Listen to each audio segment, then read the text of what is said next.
warahmatullahi wabarakatuh. Perkenalkan, nama saya Tia Sofa Laila. Saya adalah mahasiswi jurusan psikolog di Universitas Bosowa.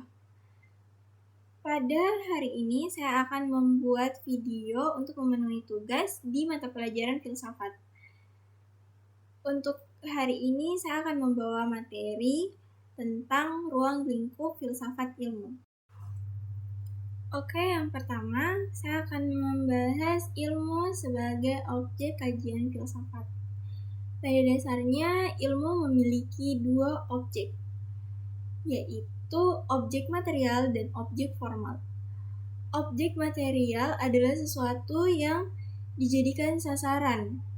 Kalau dalam ilmu kedokteran, objek materialnya adalah tubuh manusia.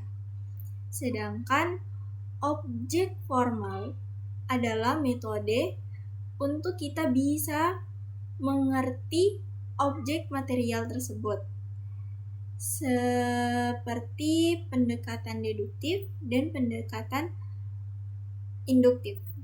Apa sih pendekatan induktif dan deduktif itu? Pendekatan deduktif adalah menekankan kajian konsep dan prinsip dalam pengajaran. Sedangkan kajian induktif adalah menekankan bukti-bukti dari konsep dan prinsip bahan pengajaran tersebut. Filsafat juga memiliki objek material dan objek formal. Objek material filsafat adalah segala yang ada. Maksud dari segala yang ada yaitu mencakup yang tampak maupun tak tampak. Kalau yang tampak yaitu dunia empiris. Dunia empiris itu suatu aliran filsafat yang menyatakan bahwa pengetahuan berasal dari pengalaman indera manusia. Kemudian secara etimologi, istilah empiris itu berasal dari bahasa Yunani, yaitu empria, pengalaman. Sedangkan yang tidak tampak, yaitu alam metafisika. Alam metafisika itu adalah suatu cabang filsafat yang mencari hakikat dari segala yang ada. Sebagian filosof membagi 3 objek material filsafat. Yang pertama yang ada dalam alam empiris, yang kedua yang ada dalam pikiran, yang ketiga yang ada dalam kemungkinan. Adapun objek formal filsafat adalah sudut pandang yang menyeluruh, radikal, rasional tentang segala yang ada. Objek filsafat itu lebih luas daripada ilmu. Kenapa? Karena ilmu hanya terbatas pada personal dan empiris, sedangkan filsafat itu mencangkup empiris dan non-empiris. Will Durant mengibaratkan filsafat bagaikan pasukan marinir yang menguasai pantai untuk pendaratan pasukan infanteri. Pasukan infanteri adalah sebagai pengetahuan yang diantaranya adalah ilmu. Dan juga filsafat menyediakan tempat berpijak, kemudian ilmu berkembang sesuai spesialisasi masing-masing. Maka dari itu, filsafat bisa disebut oleh para filosof sebagai induk ilmu. Awalnya filsafat terbagi atas teoritas dan praktis. Filsafat teoritas mencangkup metafisika, fisika, matematika, dan logika. Sedangkan filsafat praktis itu mencangkup ekonomi, politik, hukum, dan etika. Setiap ilmu itu berkembang menspesialisasi. Bahkan filsafat tidak hanya dipandang sebagai induk dan sumber hukum, tetapi sudah menjadi sektoral. Contohnya filsafat hukum, filsafat agama, dan filsafat ilmu adalah bagian filsafat yang sudah terkontak dalam satu bidang tertentu. Dengan perkembangan ilmu yang cepat, tidak membuat ilmu semakin jauh dari induknya, tetapi mendorong munculnya arogansi. Tugas filsafat adalah menyatukan visi keilmuan itu sendiri agar tidak ada bentrokan. Oke, kita lanjut yang kedua, yaitu pengertian filsafat ilmu. Filsafat berasal dari bahasa Inggris yaitu filosofi, sedangkan istilah filsafat dalam bahasa Yunani yaitu filosofia yang terdiri dari dua kata, yaitu philos dan sophos.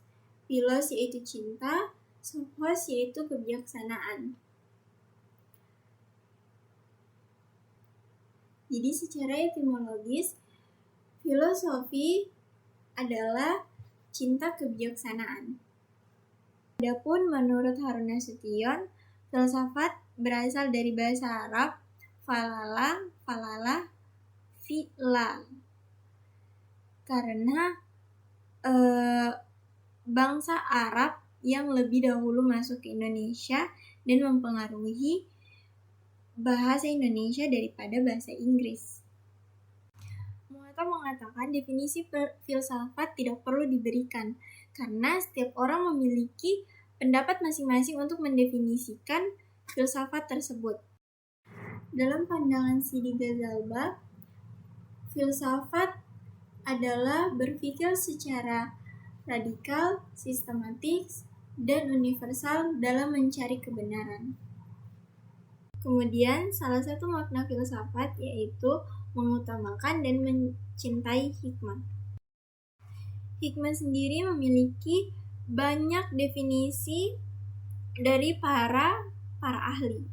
Definisi hikmah menurut Al-Jurjani, hikmah adalah ilmu yang mempelajari tentang segala sesuatu yang ada menurut kemampuan manusia. Oke, kita masuk di pengertian ilmu. Ilmu berasal dari bahasa Arab, yaitu alama ya'lamu ilman dengan wazan fa'ala yaf'alu yang artinya mengerti. Mulyadi Kartanegara mengatakan bahwa ilmu adalah any organizer knowledge. Ilmu secara terminologis adalah pengetahuan yang bersifat empiris, sistematis, dapat diukur dan dibuktikan. Berbeda dengan iman. Iman adalah pengetahuan yang menurut keyakinan.